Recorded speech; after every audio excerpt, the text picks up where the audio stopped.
podcast where we talk to smart people, but not necessarily done by smart people? That is an awesome question. This one goes down probably on one of my top 5. Hey, I like nutrition. I like to eat food. This is the coolest thing ever. We're going to do this forever. I wish I paid more attention in that class. You know, I'm going to be honest, I don't understand that. As a man, I don't get it.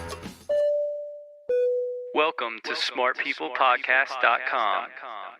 Hello and welcome to Smart People Podcast, conversations that satisfy your curious mind. Chris Stemp here. Thanks for joining us. I am so excited to bring you this interview with Ann Loehr.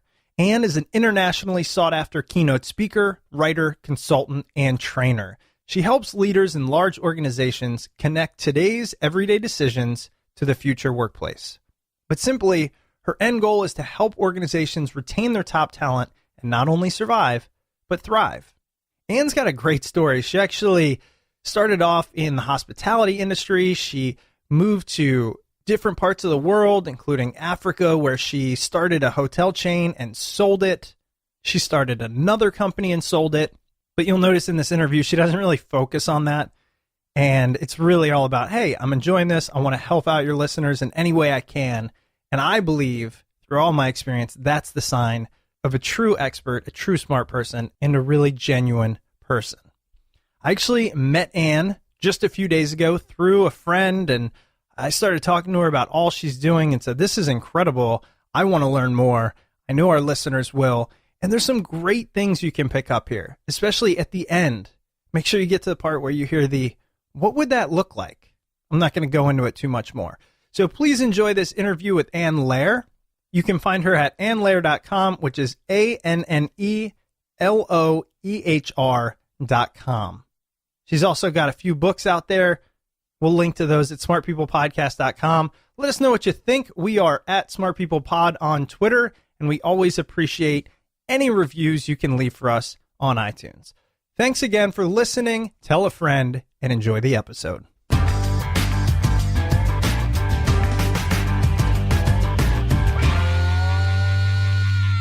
All right, Ann, first, thank you so much for being on the show. I'm very excited to talk to you today. Thank you, Chris. I'm excited to be here. And, you know, we were just catching up for listeners out there. Ann and I just met, I don't know, what was it, a few days ago? Yeah, 2 days ago. You know, introduced by, funny enough, the person who introduced us was a listener of the show who emailed me and said, hey, I'm local. Here's what I do. And that's how I know him. Isn't that crazy? Yeah, so small world. Small world and many successful people, yourself included. But where I wanted to start was, you know, we're just talking here, and you said, look, Chris, there's not really a lot of things I want to promote. I'm sure it'll come up in the course of this conversation, but I want to do this conversation and be of service. And that is authenticity, which I am all about. Why does that message even come out of your mouth? Because it doesn't come out of a lot of people's mouths.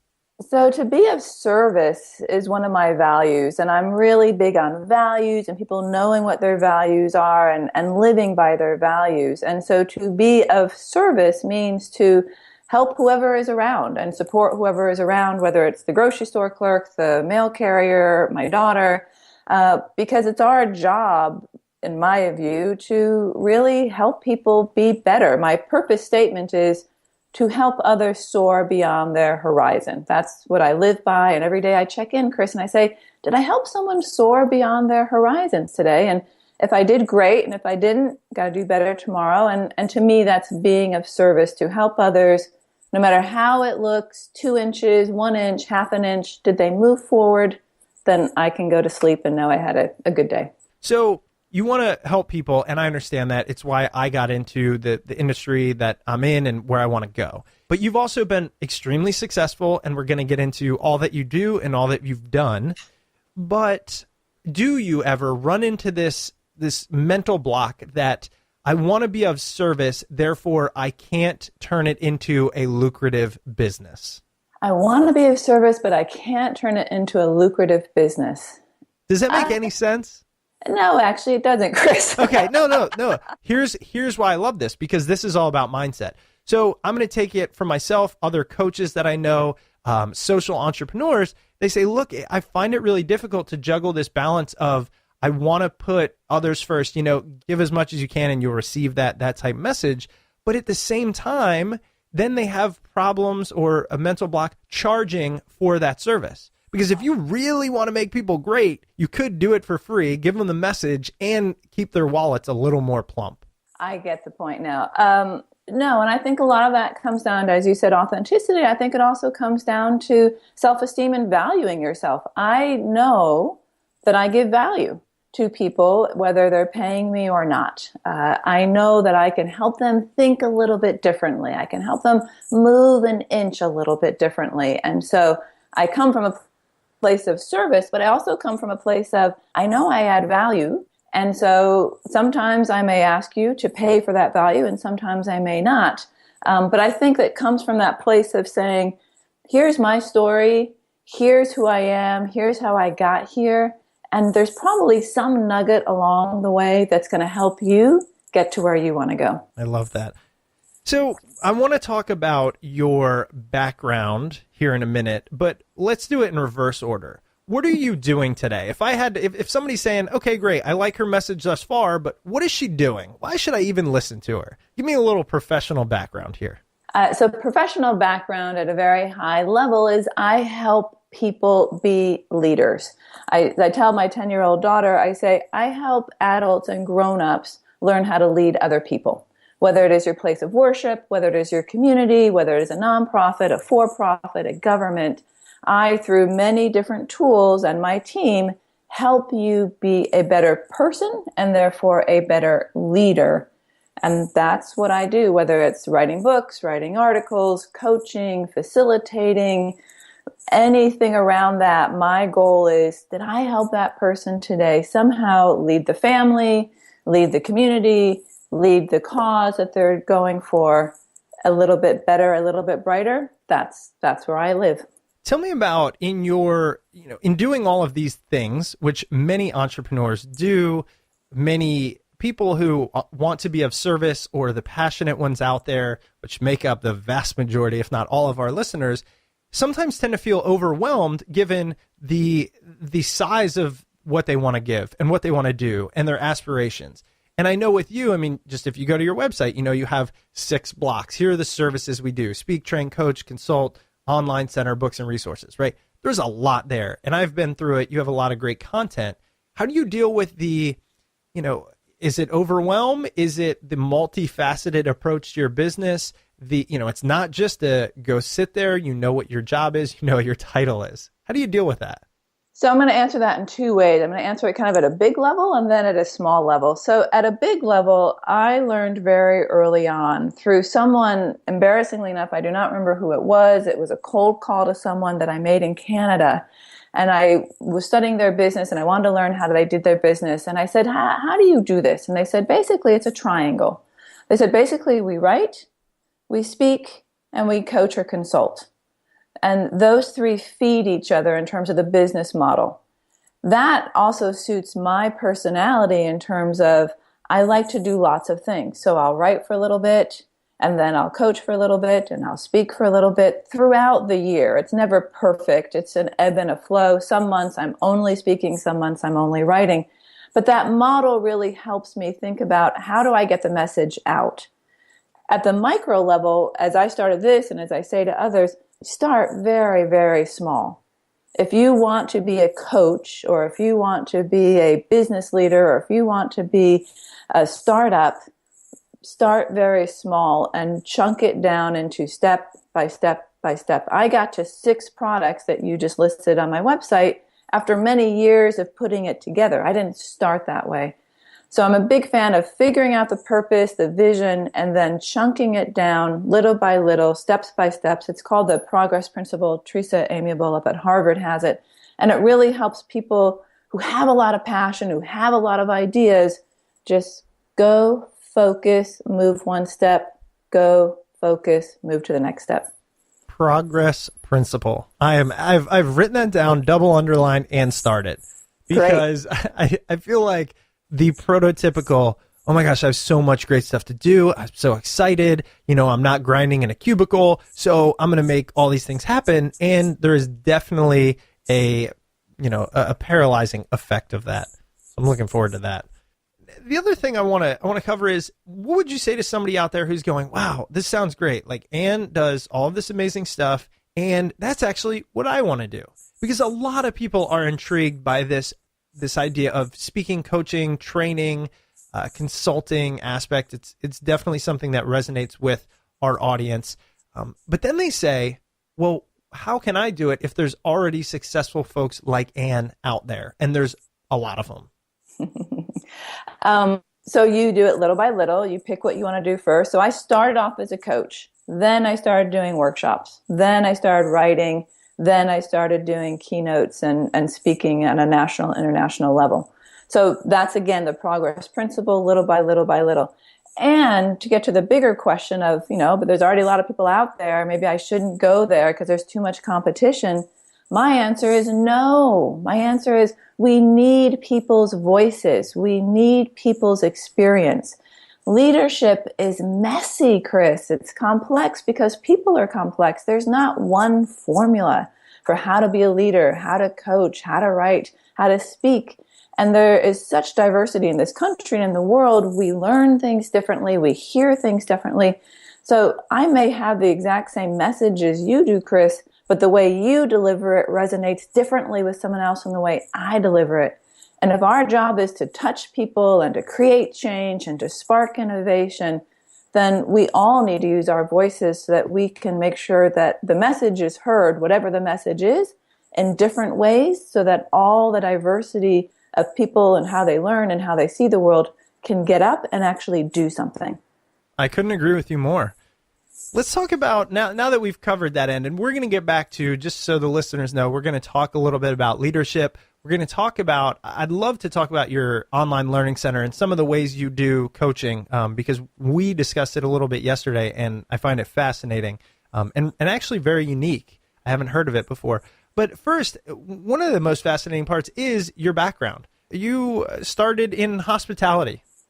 You've come a long way since then. And long way, I don't mean necessarily you were in the wrong place, but that is quite a different background. So tell us about that. What did you do, and why, and how did you transition? So I am the youngest of 8 kids. We're an Irish Catholic family. We grew up in Ithaca, New York. Our names were Daniel Patrick, Mary Colleen, Anne Maureen, so you get the idea.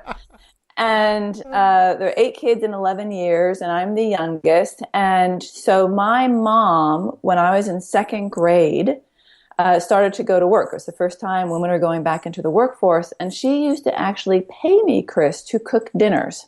And she would pay me to cook desserts for the whole family. I certainly didn't do it all at 2nd grade. She would set a lot of it up. But that's really how I started to get into the whole idea of service and food is love and helping people and creating community around a table, that kind of thing. Fast forward, after that, I decided I wanted to be a chef. So I actually went to culinary school. But before that, I actually went to Cornell for a year and a half and dropped out in the middle of my 3rd semester. And so I jokingly say I'm an Ivy School dropout because I realized I did not want to be there. I wanted to be a chef. I wanted to be working with people. So I went to culinary school, had a great time, 2 years, traveled around the world, learned all kinds of things. I specialized in pastries. I did all those big spun sugar windows and all that kind of thing. Oh, wow. And then I realized my mom and dad were right. I did not want to be a chef for the rest of my life. It is very hard work, although I loved the creativity. And so I went back to Cornell and I went to what's called the hotel school to study hospitality, restaurants, hotels, tourism, that kind of thing, and fell in love with it. And what I loved was I loved the talent of the people. I loved the creativity. I loved the business side. And that's really where I realized this is what I want to be. At the time, I thought it was just about the buildings and the tourists and that kind of thing. And what I realized later on, it was really just about the talent and developing talent and finding potential in people that they could be whatever they wanted to be. So that's how I started the beginning of hospitality. And from there, moved to East Africa, had a small safari company, sold that, had a small hotel company, sold that, and then moved back to the States 10 years ago. And here I am, out of hospitality. I love it, but never want to be back of house again, in a kitchen again. And people said, well, what are you going to do with the rest of your life? And I'm like, I'm not really sure. And they said, well, why don't you do what you did, as in developing people. I had over 500 staff, developing ideas, but you're just not the owner anymore. Do it as an external, go in and help people. And I said, oh, that's perfect. And so that's how I got where I am now. And it just goes to show you don't have to know where you're going to get started. I just loved learning about your background, because a lot of people see something like being a chef or culinary school as that is, wow, you did it, right? Like you took something you were passionate about that didn't necessarily have a future of wealth, and you did it. But what's funny is you did it, you kind of realized what you liked about it and what you didn't, and used that as a jumping off to the next thing and the next thing. And I think that's the way that it's going to be in the future. I think that when people say, oh, we're going to have a long career, I disagree with that. I think with globalization and technology and diversity and remote work, I mean, people can work anywhere in the world now as long as they are hooked up to technology. I think that we're going to see more and more of that. For me, the common thread is people and talent development. I didn't know that language when I started out, but for me, that's the common thread. And I think if people look at their history, they will find some kind of common thread there within their careers, within the jobs that they have done.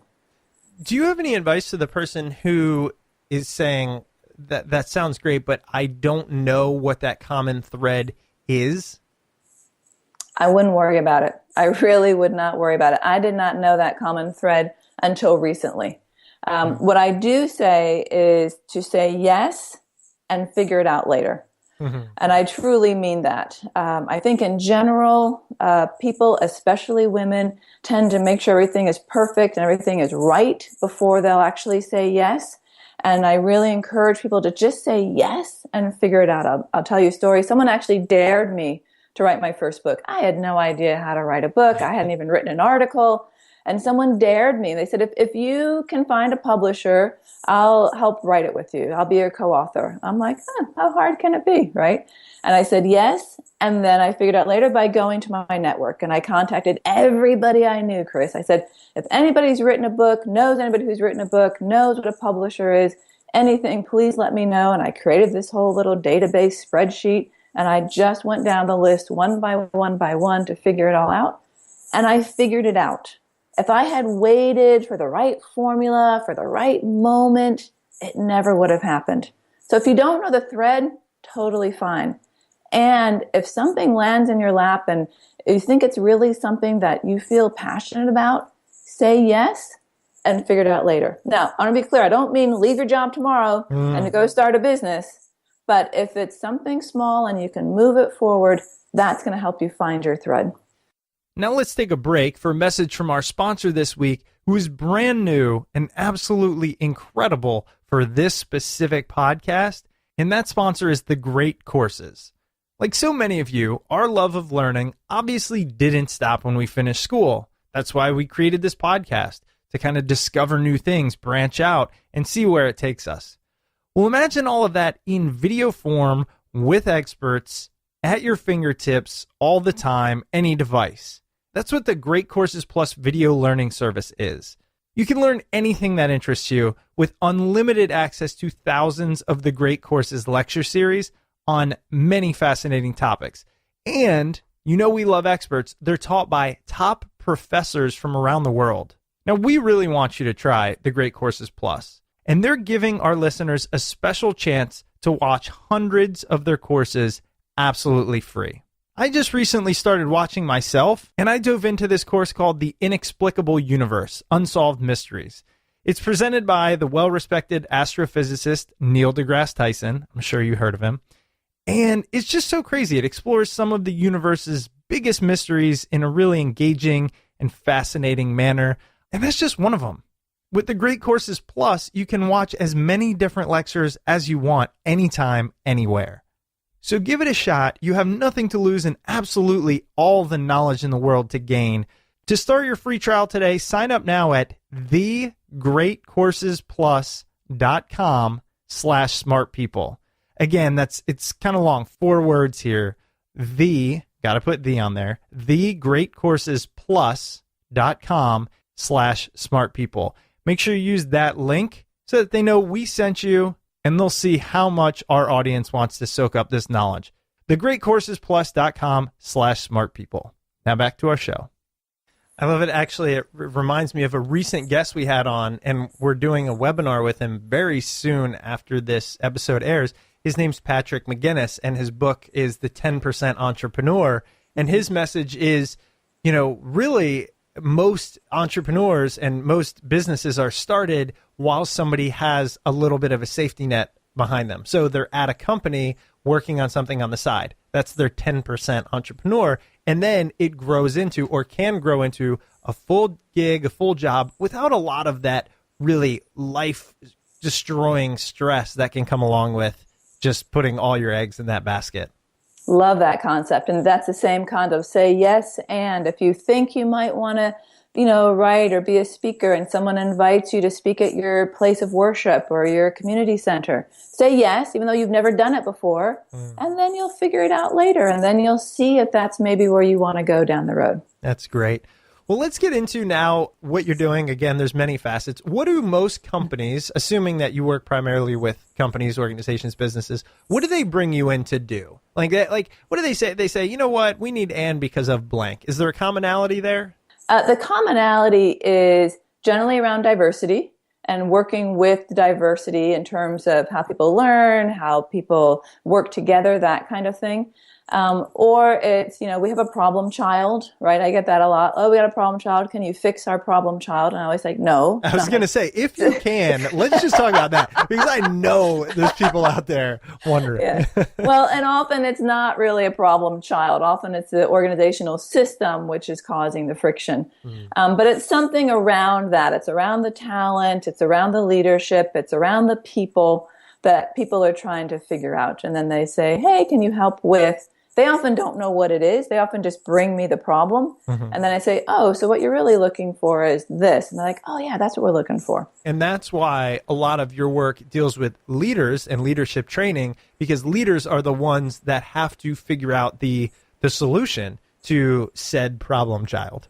Exactly. Right. Or if it's a problem team or a problem department or even a problem product, the product, people say, oh, well, you don't deal with products. You don't deal with R&D. I'm like, no, but people make products. So let's look at the people who are making the product. It's fascinating. I talk a lot on culture. That's one of the things that I teach through Franklin Covey. And one of the first things I highlight is, like, your culture is the sum of your individuals. So let's not just say, oh, we can change it without looking at one person at a time. And it's so funny how we tend to kind of look over it and make things this overarching goal when organizations, businesses, everything is made up of unique individuals. Exactly. Well, and I know you've worked with a lot of extremely well-known organizations. So let's talk about, when you go in and say you're doing some leadership training, I'm trying to, we have a lot of business leaders that listen to this show.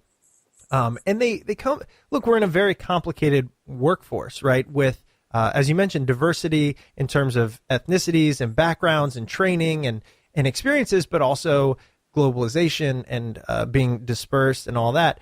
Let's focus on creating teams that work well together, because I know that's something you do. What are some of the key aspects in creating a strong team? So lots of them, and it really depends on what the situation is. So first, we have to know who's on the team. We have to know the individuals on the team. Then we have to know what the team process is. And that word process is not one of my favorite words, but how is the team currently working? And then we have to see, where do we need to align? There's a great model out there called the Drexler-Sibbitt team model. It's one of my favorite team models. And it really talks about a 7-step process for building or realigning a team. And the 7 steps vary depending what's going on, but one is trust building, one is goal clarification, one is roles, ROLES, one is debriefing, and they seem quite simple, like, oh yeah, how hard is that? But just the process of goal clarification, Chris, can really be complicated. Again, I spent a lot of time in East Africa, but I do a lot of work with the government here in DC. And I remember someone in the Navy once said something to me that has stuck with me. And what this person said was that even if you're just 1 degree off you end up in Madagascar instead of Kenya. And if you know your geography, they seem close enough, but they're actually pretty far apart. And that idea is so crucial to just goal clarification. What are we doing? What exactly are we doing? What are the steps we have to take? What are we measuring out? That hardly gets discussed. And then our roles, what are our roles? Or who's doing this and who's doing that? And how committed are you? And how much time can you give? That hardly ever gets discussed. And so then it's Anne did this and Chris did that and Jose did this. And they're stepping on my toes and do something about it. Well, you know what? Anne, Chris, and Jose all thought they were doing the right thing, but they all were just 2 degrees off each other when it came to the goal. And they were 3 degrees off in terms of the roles. And that's why we have this mess right now. I couldn't agree more about goal setting. One of the things I think about all the time is we interviewed a long time ago, well, not super long ago, a guy named Dr. Michael Gazzaniga. And a brain scientist, I don't need to go in the background, but the guy knows his stuff. And after seeing a million brains and dealing with them, he basically said the brain is designed primarily to do one thing extremely well, and that is set goals and accomplish them. So, or accomplish goals that you have set. But if you don't set the right ones or you don't really do it purposefully, it will find goals to do and tackle for you, and they might not be the right ones. Great. Love that one. And it's just so many people, I think, miss that message. So goal setting's a big one. Another thing I know you talk about is motivating employees. And that's something I am extremely interested in for a number of reasons. One is we have a fairly disengaged workforce. Do you agree with that, given kind of the research and whatnot? And if so, what do you think is the cause of that? So I agree. The research is very clear. Up to 70% of our workforce is disengaged, and about 20% of that's actively disengaged, Chris, where they're actually sabotaging. Wow. So it's a crisis. There's no doubt about it. So only 30% of organizations, all organizations, when you look at the research, have a workforce that is engaged. And you can have it within an organization as well, where one team is engaged and one team is disengaged and one team is actively disengaged. So absolutely, it's true. And then the question is, okay, so what do we do about it? I'm a bit of a metric geek. You can actually measure that. You can actually measure using algorithms and figure out how much is it costing organizations. I'm working with an organization right now, and their level of disengagement is costing them $26 million a year. When you look at the disengagement level, the productivity loss, the attrition, all that kind of stuff, it's costing them $26 million. So that usually catches leadership's attention. That usually catches the board's attention, like, okay, let's figure out what to do with this. So then the question is, well, what do you do with it and how do you do it? Well, I hate to disappoint any listeners, but it's not, a one-stop thing. There's going to be lots of different things you have to do, and it usually will take 2 to 3 years to turn the ship around, to turn the organization around. But it is possible. Usually has to start with leadership at the top, right? They have to be committed to it. You also have to really look at the root cause and do some root cause analysis, like what's really causing this. And there's going to be lots of reasons, and then you have to prioritize what are you going to go after first. But it is very possible to do programs that are called, You Engage You, or things like that, to say, you know what? Yes, I get it. Leadership's not where you want it to be.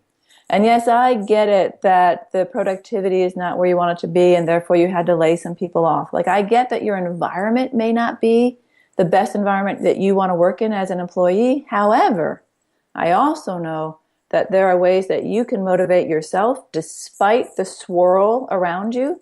And that's the work that we do, is to help people start to engage themselves regardless of the swirl, as well as at the same time working with leadership so that they can minimize the swirl and the distraction so people can really be at their best.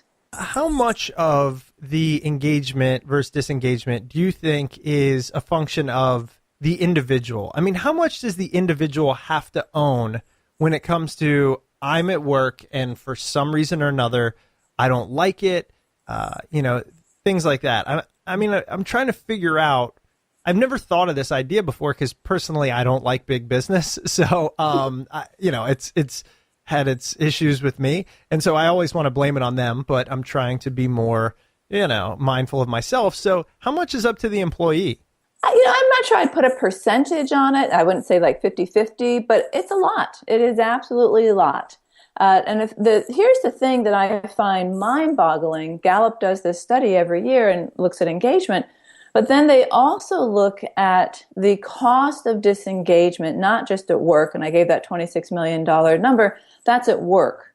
But the research is really clear that when someone is disengaged at work, they have a higher percentage in terms of obesity, blood cholesterol, blood pressure, more accidents. I mean, it is crystal clear that it bleeds over into the rest of their life. Even if people say, oh, I compartmentalize, and I actually just heard this today, I compartmentalize. I don't take my stress home with me.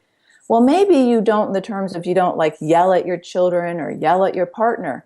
However, it is impacting you physically and medically. And so what I say to people is, look, even if you can't change the leadership around you, don't you just want to be healthier? Don't you just want to maybe perhaps feel a little bit better in terms of your relationships, your health, your well-being, your sleep? And if so, let's look at your own engagement. Yes, I get it. Leadership has their work to do.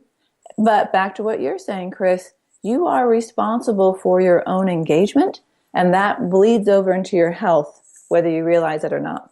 Well, I want to talk about that. This is kind of my shift into the individual, because I know, one of the things we share is we both trained at Coaches Training Institute. I know just from our brief conversations, a lot of what you focus on is kind of the individual or behavior change. And like you said, I mean, you want people to grow. How do you incorporate that into your business? Do you work directly with individuals or only companies? Because then I want to know, then I'll kind of know where to go next with this. But I was wondering if you do work specifically with individuals and how that looks. Absolutely. I work with individuals. Sometimes I'm not a right fit, and I'll say, let me find a better person for you. But absolutely, it doesn't have to be just a leadership team. So I can work with an individual. I often do a lot of what we call team coaching. So we're coaching around a whole team, group coaching, which is different, although it sounds the same. You're coaching around a group. But sometimes you just have to start with one individual who's willing to make the trickle, start to make the ripple, and then go from there. And it's what we call an intrapreneur instead of entrepreneur. It's an intrapreneur. And that intrapreneur role is hard, right? Because you feel like you're swimming upstream. And so oftentimes intrapreneurs will come to me and say, I really think I could change things. I really think that I have this, but I know that I'm not going to get any support. Can you help me figure this out? What do you find the biggest block to individuals who won't take action? What is the biggest block to them, if there is one? I know that's a very large question.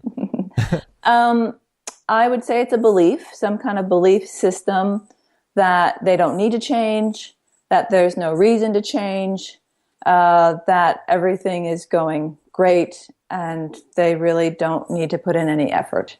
I can work with just about anybody as long as they see that things can get better, whether it's for themselves, their family, their health, the organization, whatever.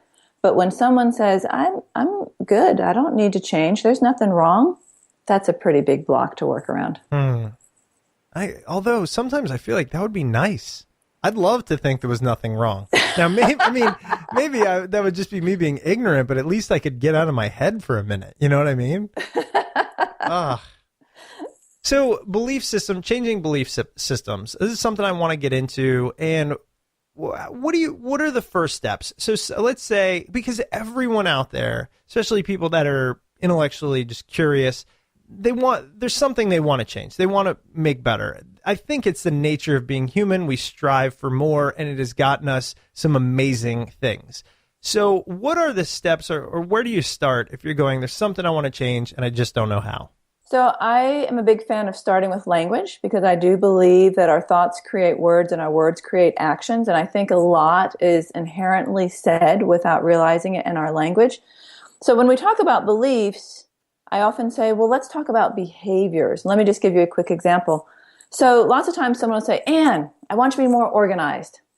And I say, okay, Because we think we both know what that means. And I think that means that you want me to come to every meeting 15 minutes early. So I come to every meeting 15 minutes early, and I'm really proud of myself. And then a couple weeks later you say, Anne, I told you to be more organized. And you're like, I was. I've been to every meeting 15 minutes early.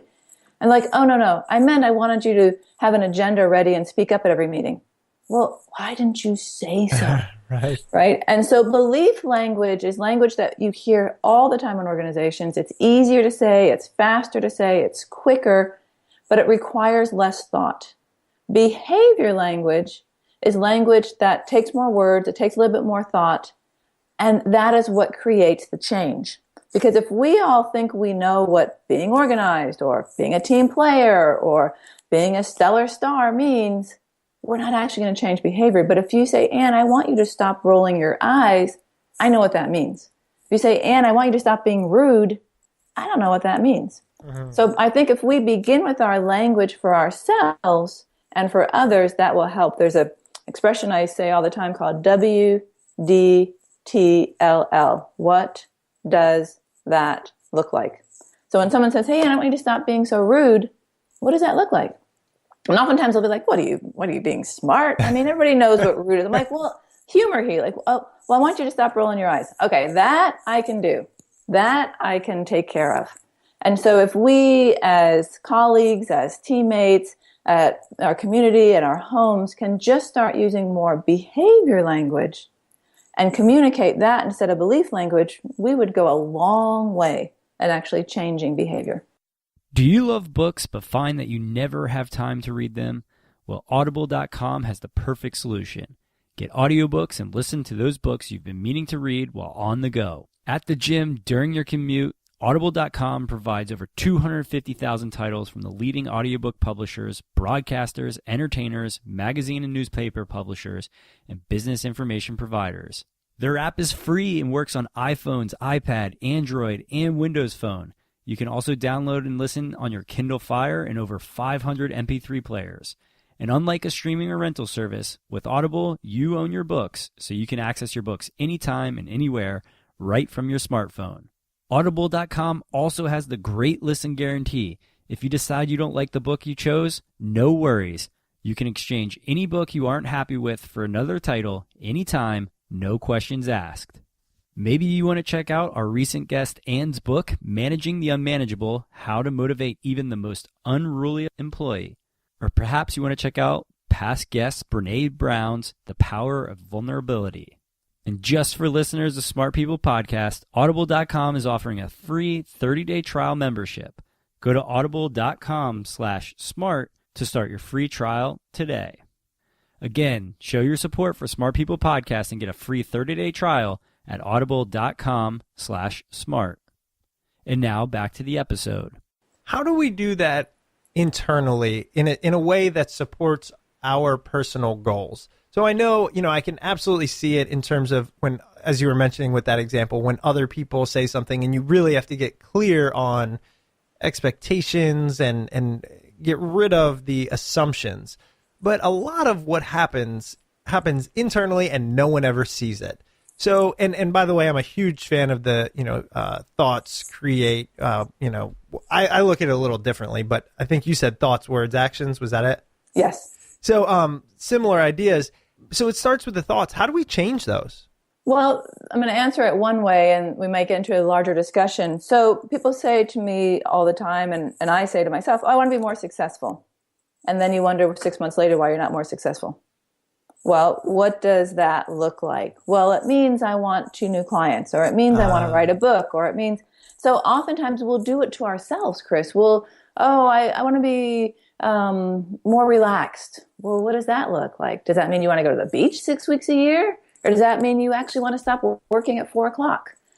So if we can't even define it for ourselves, no wonder we don't hit our goals.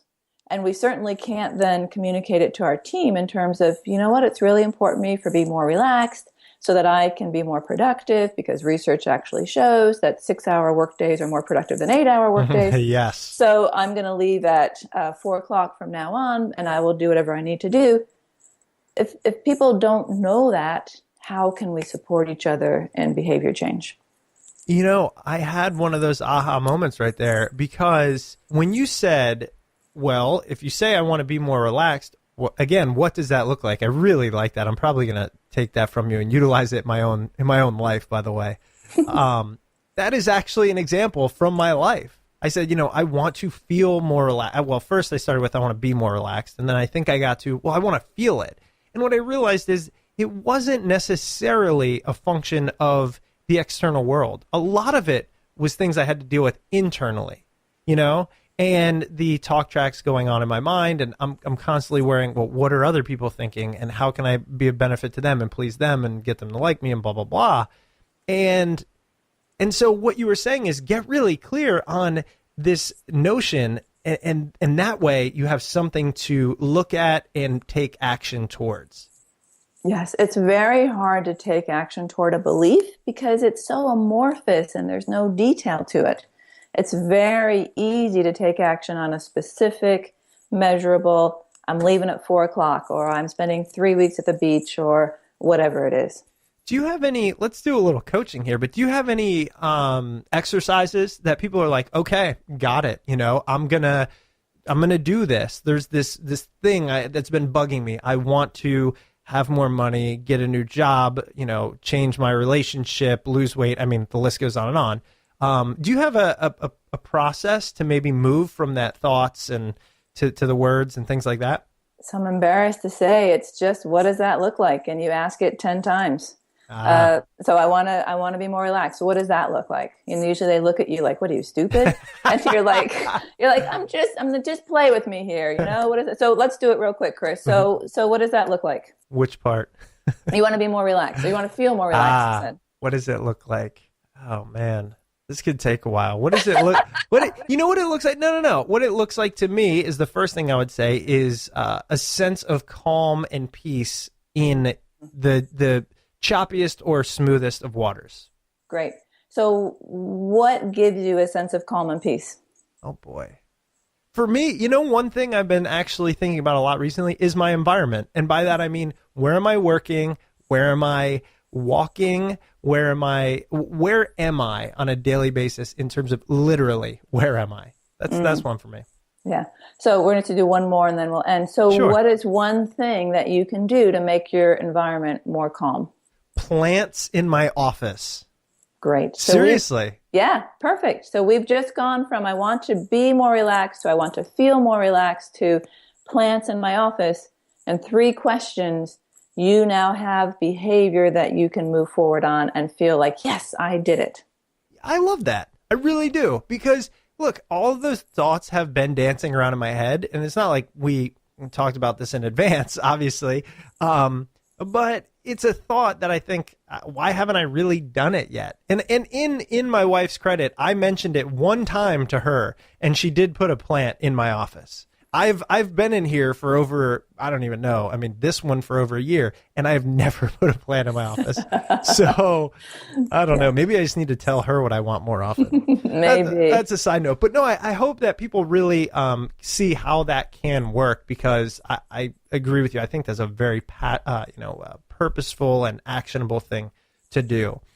I want to also ask you about this idea of journaling, and if you want to get into kind of how you utilize it in your business.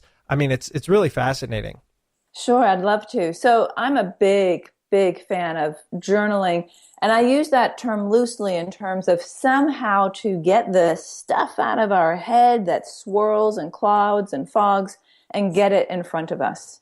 And so what does that look like? Does that? It doesn't have to be journaling. It could be Play-Doh. It could be coloring. It could be painting. It could be making music. But getting the stuff out of our head, when it's in our head, it's so hard to make sense of it and do something with it. When we can actually see it in writing or a painting or ask, what does that look like? Then it's like, oh, that's what I have to do. So we've created a platform called Work Pace Learning. You learn at your own pace at work. And basically, it's a way to learn online through 6 of the 7 different learning styles. Adults learn in 7 different ways, and we hit 6 of those different ways: auditory, visual, intrapersonal, interpersonal, etc.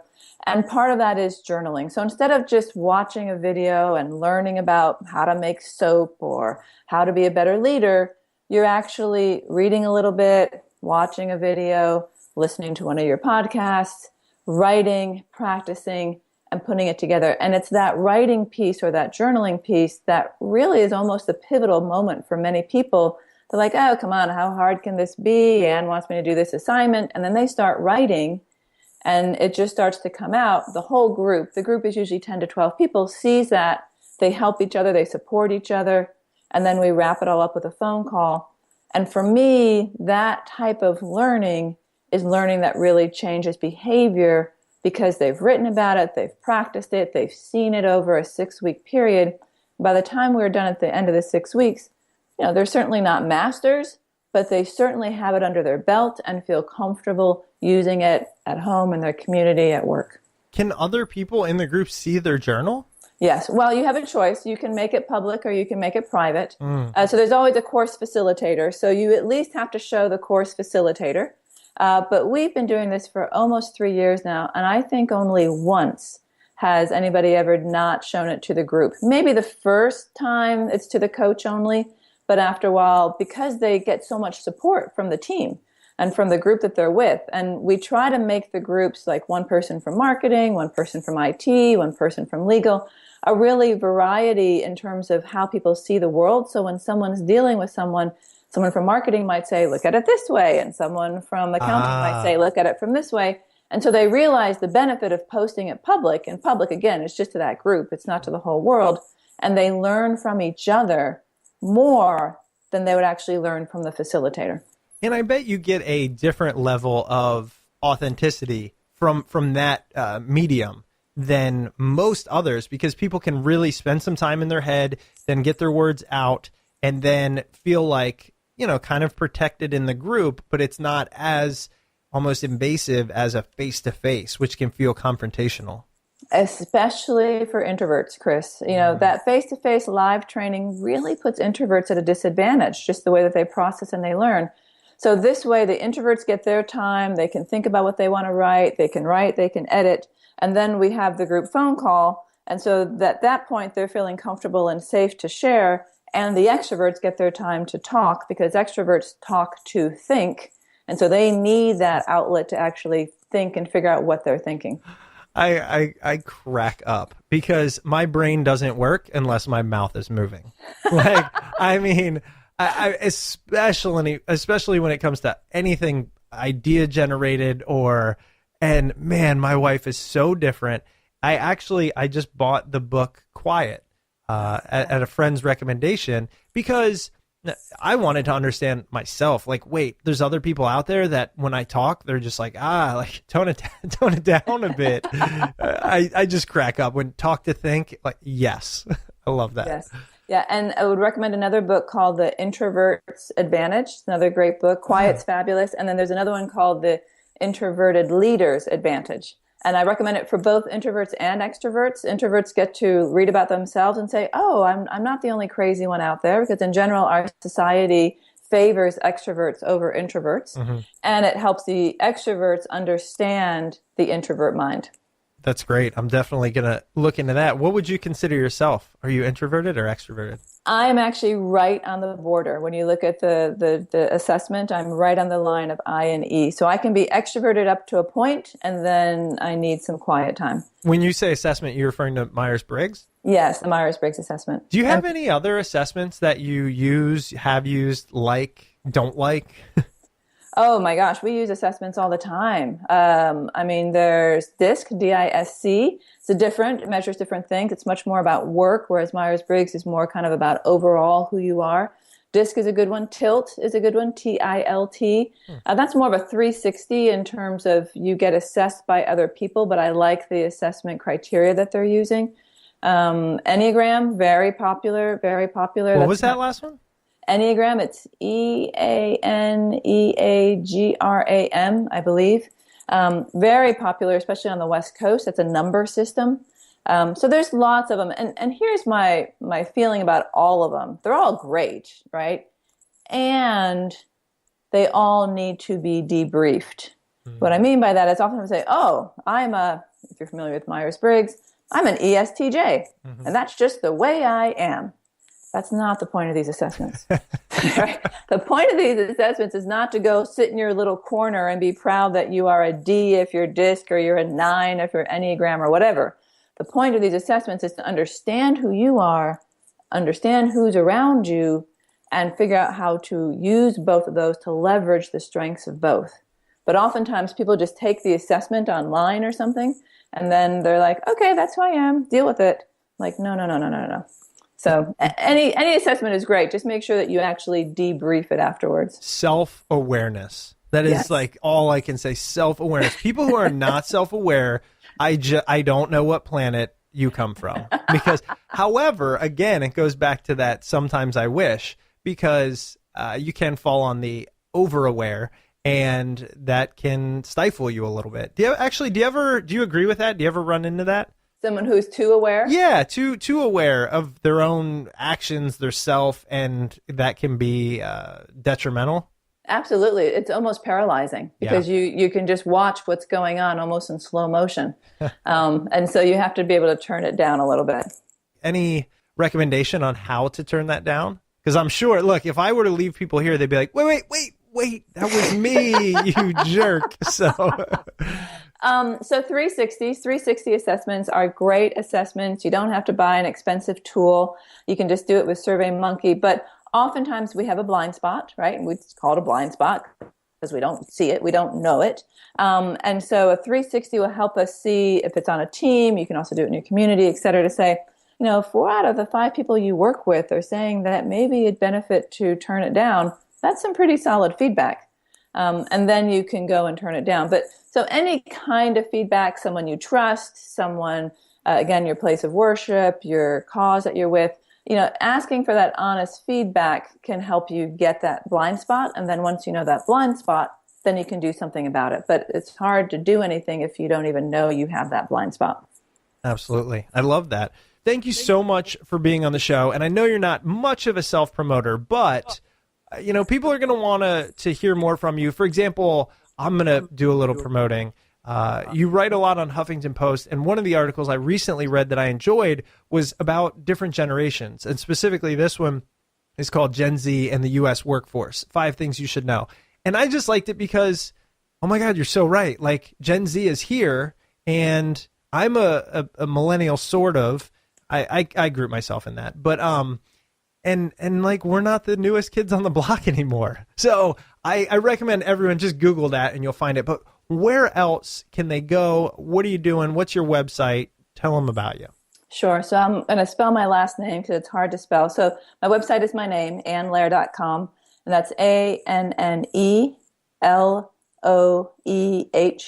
AnnLoehr.com. And if you just Google anything close to that, my name will pop up. And happy to be of service, whether someone's looking for a keynote, whether they're looking for a leadership development program, which can be anywhere from 6 months to 10 months, whether they want to read. In addition to Huffington Post, I write for Fast Company. Anything like that, you can get my book. There's videos, whatever you need in terms of talent development. Happy to be of service. Fantastic. Well, Ann, again, thank you so much. Thank you for the extra time. I apologize for going over, but I'm not surprised by it because I knew I had a lot to ask you. Thank you so much. Welcome back. I hope you enjoyed that episode with Ann Loehr. If you're new to the podcast, welcome to the community. Please head over to iTunes or Stitcher, leave a rating, review, and comment over there. It really does help out the show. It helps us grow, helps us get great guests. And it's just a quick and easy way to help support the show. If you're looking for other ways to support the show, you can always use the Amazon link located at smartpeoplepodcast.com/Amazon. Any purchase you make through that link will come to no cost to you, and we'll get a nice little kickback from Amazon, and it really does help keep everything running here at Smart People Podcast. If you'd like to reach out to the show, please shoot us an email at smartpeoplepodcast@gmail.com or message us on Twitter at smartpeoplepod. Please don't forget to support our amazing advertisers. We've got a lot of great stuff coming up, and we will see you all next week.